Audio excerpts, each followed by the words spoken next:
இன்றே டவுன்லோட் செய்து உங்கள் ஃபேவரட் ஷோக்களை என்ஜாய் பண்ணுங்க.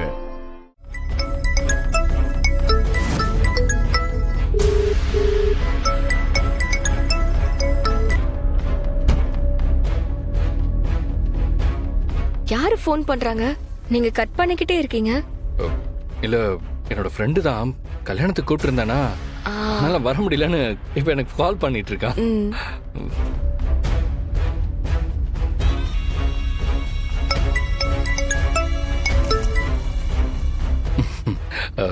ரித்திகா, இவன் விட்ட ஃபோன் பண்ணி டிஸ்டர்ப் பண்ணிட்டே இருப்பான். நான் என்னன்னு கேட்டு உடனே வந்துடுறேன். நீ பாத்துக்கோ, நான் தான் வந்துடுறேன். வந்துடுறேன்.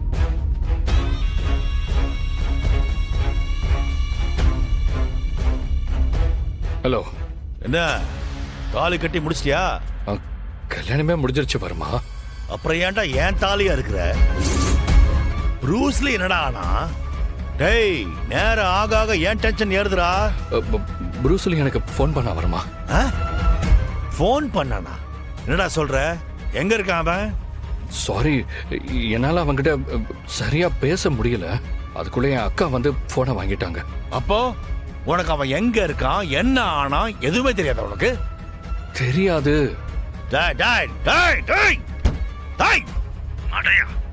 என்னடா இவ்வளவு அசால்ட்டா சொல்ற? அவன் போலீஸ்ட மாட்டினா என்ன ஆகும் தெரியும்ல? Mental mental. ஏன்டா இப்படி கேரளா சர்ந்து ஏன் உசுர வாங்குற?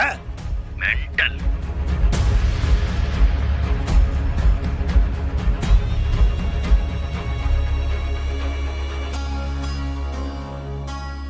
டேய் கபிலா, நான் உன் விஷயத்துல ரொம்ப ரொம்ப ரொம்ப பொறுமையா இருக்கேன். நீ என்ன செய்வியோ ஏது செய்வியோ எனக்கு தெரியாது. இன்னும் கொஞ்ச நேரத்துல ப்ரூஸ்லி என்கிட்ட வந்து ஆகணும். இல்ல உன்னை எதுவும் செய்ய மாட்டேன். உனக்கு ஃபேமிலி இருக்குல்ல? வர்மா, இங்க பாரு, சத்தியமா சொல்றேன், எனக்கு ப்ரூஸ்லி எங்க இருக்கான்னு தெரியாது. சத்தியமா சொல்றேன். எந்த சிச்சுவேஷன்ல என்னால அவனை எப்படி தேட முடியும்? எப்படி முடியும்? எப்படி முடியும்? ஹலோ ஹலோ ஐலி, இப்போதானே உனக்கு நான் தெளிவா சொன்னேன்.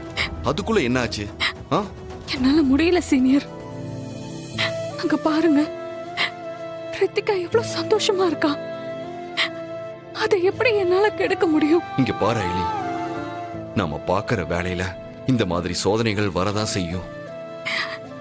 அதை எல்லாத்தையும் தாண்டி நாம இந்த மாதிரி சிச்சுவேஷன்ல என்ன முடிவெடுக்கிறோங்கிறதா முக்கியம்.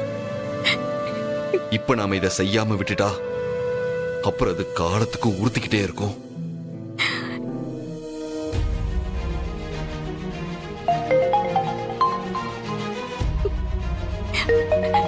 விஜயகுமார் சார் தான் கூப்பிடுறாரு.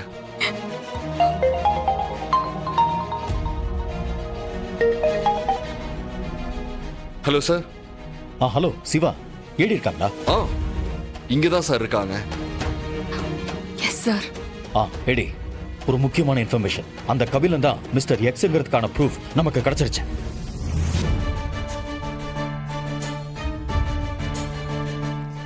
எடி எடி, என்னாச்சு எடி? எதுக்கும் பதில காணோம்?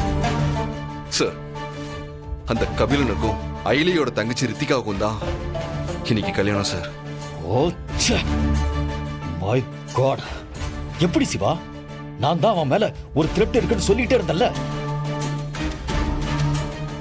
அப்புறம் எப்படி அவனை போய் ஏடியோட தங்கச்சிக்கு கல்யாணம் பண்ணி வச்சீங்க?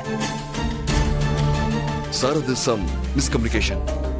சார், எங்களுக்கு நீங்க மிஸ்டர் எக்ஸ்னு த்ரெட் இருக்கிறதா சொன்னது கபிலன் தானே எங்களுக்கு இவ்வளவு நாளா தெரியாது சார். இன்ஃபேக்ட் ரித்திகாவுக்கு பார்த்திருக்க மாப்பிள்ள கபிலன் தான்னு எங்களுக்கு இன்னைக்கு தான் சார் தெரியும். முன்னாடி எங்களுக்கு இது தெரிஞ்சிருந்தா நாங்க கல்யாணம் வரைக்கும் வர விட்டுருக்க மாட்டோம் சார். ப்ரூஸ்லி எப்படி போலீஸ்ட மாட்டினா? இப்ப நான் என்ன பண்றது? எனக்கும் அவனுக்கும் சம்பந்தம் இருக்குங்கிற விஷயம் எங்க அக்காவுக்கு தெரிஞ்சா அவ்வளவுதான். அதுக்குள்ள இந்த வருமானம் விட மாட்டானே. இப்ப நான் போலீஸ நினைச்சு பயப்படுறதா, இல்ல எங்க அக்காவை நினைச்சு பயப்படுறதா, இல்ல எல்லாத்துக்கும் மேல இந்த வர்மாவை நினைச்சு பயப்படுறதா? ஒண்ணு மட்டும் கன்ஃபார்ம், என்னோட கதை இன்னியோட க்ளோஸ் க்ளோஸ் க்ளோஸ். கபிலன், இங்க என்ன பண்ணிட்டு இருக்கீங்க? உன்ன போன் பேசிட்டு வரேன்னு சொல்லி என்ன தனியா விட்டுட்டு வந்துடுறீங்க. அங்க என்னால சமாளிக்கவே முடியல. சாரி ரித்திகா. முதல்ல நான் மனசார ஆசைப்பட்டது உன் கூட நான் சந்தோஷமா வாழணும் தான். ஆனா இப்ப அது நடக்கிறதுக்கு சான்ஸே இல்லை. தேவையில்லாம உன் லைஃபையும் நான் கெடுத்துட்டேன். ஏய், என்னாச்சு? ஒண்ணு இல்லையே. இன்னைக்கு நமக்கு கல்யாணம் நடந்து முடிஞ்சிருக்கு. உங்களுக்கு தெரியுமா தெரியாதா? என்ன ரித்திகா? ம், பின்ன என்ன, உங்க முகத்துல அதுக்கான அறிகுறியே இல்லாத மாதிரிலாம் இருக்கு. ஆமா ஏங்க, அப்ப உங்க ஃப்ரெண்டு கால் பண்ணாதான் சொன்னீங்க. இப்ப யார் கால் பண்ணா? அதுவும் நீங்க இவ்ளோ டென்ஷனா இருக்கிற அளவுக்கு உங்ககிட்ட என்ன பேசுனாங்க? அது ஆபீஸ்ல இருந்து கால் பண்ணாங்க. அதான் எதுவா இருந்தாலும் எங்க அக்காவை கேளுங்கன்னு சொல்லி திட்டிக்கிட்டு இருந்தேன். அதான் கொஞ்சம் டென்ஷனா இருந்தேன்.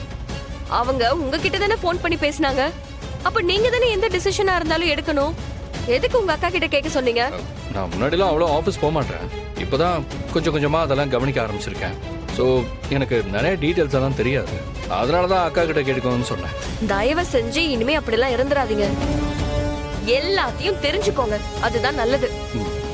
சரி சரி, ஓகே மேடம், நான் பாத்துக்கிறேன். எதுக்கு டென்ஷன் ஆயிட்டு இருக்கீங்க?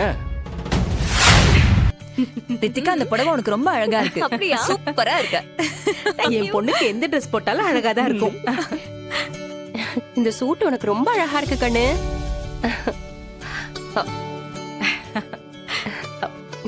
சமந்தி, வாங்க மாப்பிள்ளை. அனி, உங்க Dress செம்மையா இருக்கு. நல்லா இருக்குல்ல? Thank you.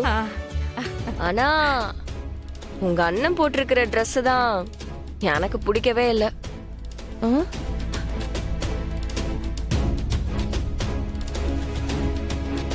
ஏன் இந்த ட்ரெஸ்ஸுக்கு என்ன?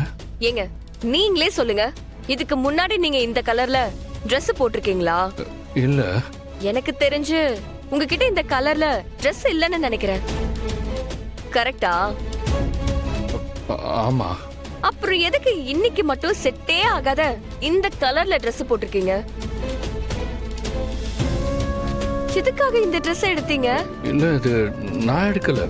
எங்க அக்கா தான் எடுத்து கொடுத்தாங்க. இது அவங்களோட செலக்ஷன் தான்.